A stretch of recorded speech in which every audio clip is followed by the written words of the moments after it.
Assalamualaikum warahmatullahi wabarakatuh.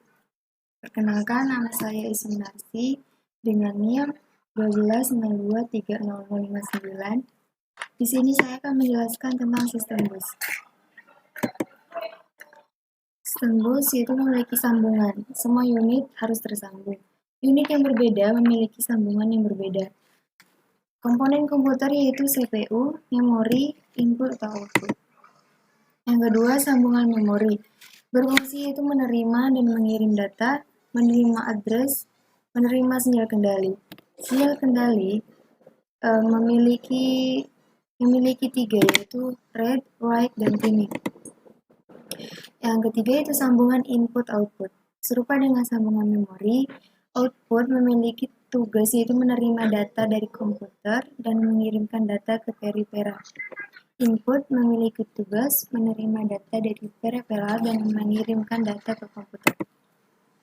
Sambungan input-output berfungsi menerima sinyal kendali dari komputer, mengirimkan sinyal kendali ke periferal, contohnya speed disk, menerima address dari komputer, contohnya nomor port, dan mengirimkan sinyal interrupt.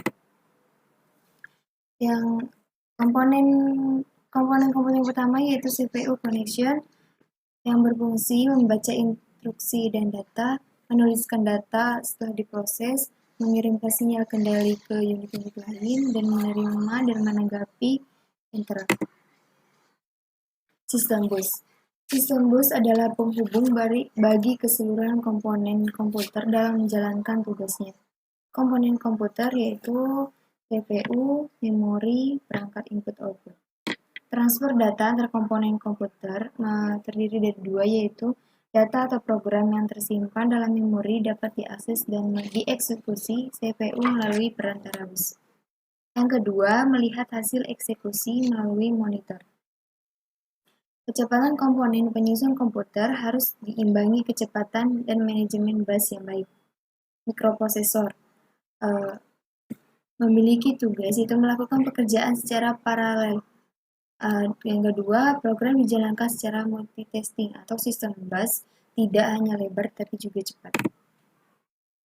Interkoneksi komponen sistem komputer adalah memiliki tugas menjalankan fungsinya. Interkoneksi bus, pertimbangan perancangan bus. Yang selanjutnya yaitu struktur interkoneksi. Kumpulan lintasan atau saluran berbagi modul seperti CPU, memori, input-output. Struktur interkoneksi bergantung pada jenis data dan karakteristik pertukaran data. Selanjutnya yaitu jenis data. Jenis data yang pertama yaitu memori. Memori umumnya terdiri atas n word memori dengan panjang yang sama. Masing-masing word diberi alamat numerik yang unik 0, 1, 2, sampai n-1. Word dapat dibaca maupun ditulis pada memori dengan kontrol read dan write. Lokasi bagi operasi dispesifikasikan oleh sebuah alamat. Jenis data yang kedua yaitu modul input-output. Operasi modul input-output adalah pertukaran data dari luar dan dalam komputer. Berdasarkan pandangan internal, modul input-output dipandang sebagai sebuah memori dengan operasi pembacaan dan penulisan. Seperti telah dijelaskan pada bab 6 bahwa modul input-output dapat mengontrol lebih dari sebuah perangkat periferal. Modul input-output juga dapat mengirimkan sinyal interrupt. Jenis data yang ketiga yaitu CPU. CPU berfungsi sebagai pusat pengelola dan eksekusi data berdasarkan rutin program yang diberikan padanya. CPU mengendalikan seluruh sistem komputer sehingga sebagai konsekuensinya memiliki koneksi ke seluruh modul yang menjadi bagian sistem komputer. Modul-modul komputer yaitu inputnya yaitu read, write, address, dan data. Sedangkan outputnya itu data, internal data, external data, dan interrupt signal. Selanjutnya yaitu struktur interkoneksi. Dari jenis pertukaran data yang diperlukan modul-modul komputer, maka struktur interkoneksi harus mendukung perpindahan data. Yang pertama, memori ke CPU. CPU melakukan pembacaan data maupun instruksi dari memori. Yang kedua, CPU ke memori CPU melakukan penyimpanan atau penulisan data ke memori.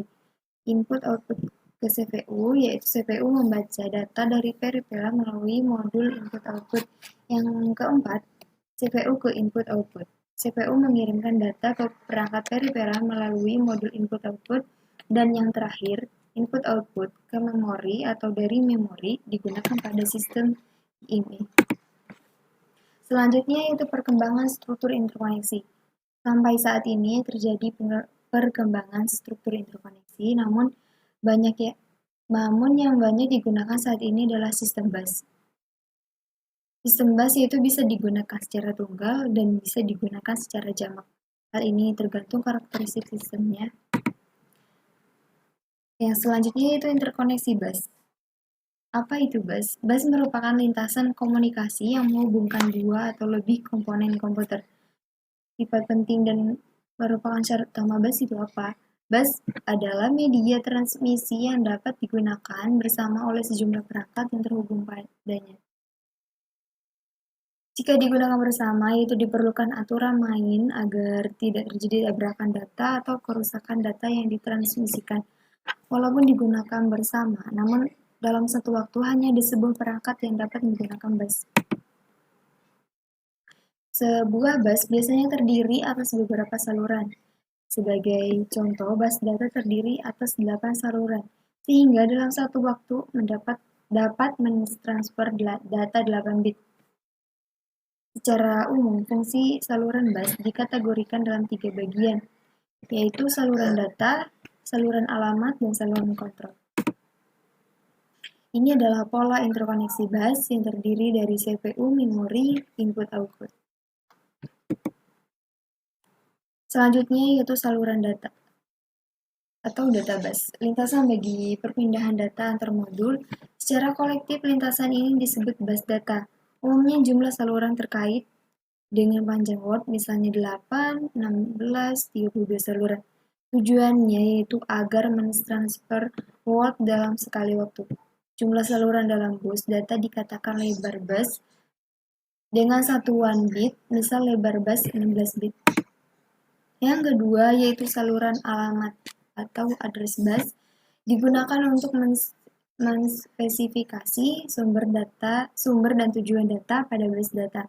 Digunakan untuk mengirim alamat word pada memori yang akan diakses CPU. Digunakan untuk saluran alamat perangkat modul komputer saat CPU mengakses suatu modul. Semua peralatan yang terhubung dengan sistem komputer agar dapat diakses harus memiliki alamat. Contohnya mengakses port input-output, maka port input-output harus memiliki alamat hardware. Yang ketiga yaitu saluran kontrol atau control bus, digunakan untuk mengontrol bus data, bus alamat, dan seluruh modul yang ada. Karena bus data dan bus alamat digunakan oleh semua komponen, maka diperlukan suatu mekanisme kerja yang dikontrol melalui bus kontrol ini. Sinyal-sinyal kontrol terdiri atas yang pertama sinyal perwaktuan, yang kedua sinyal perintah.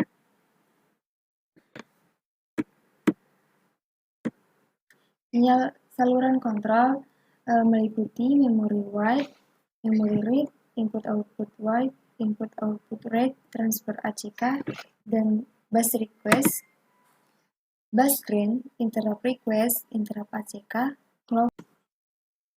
Itu saja presentasi dari saya. Kurang lebihnya mohon maaf. Assalamualaikum warahmatullahi wabarakatuh.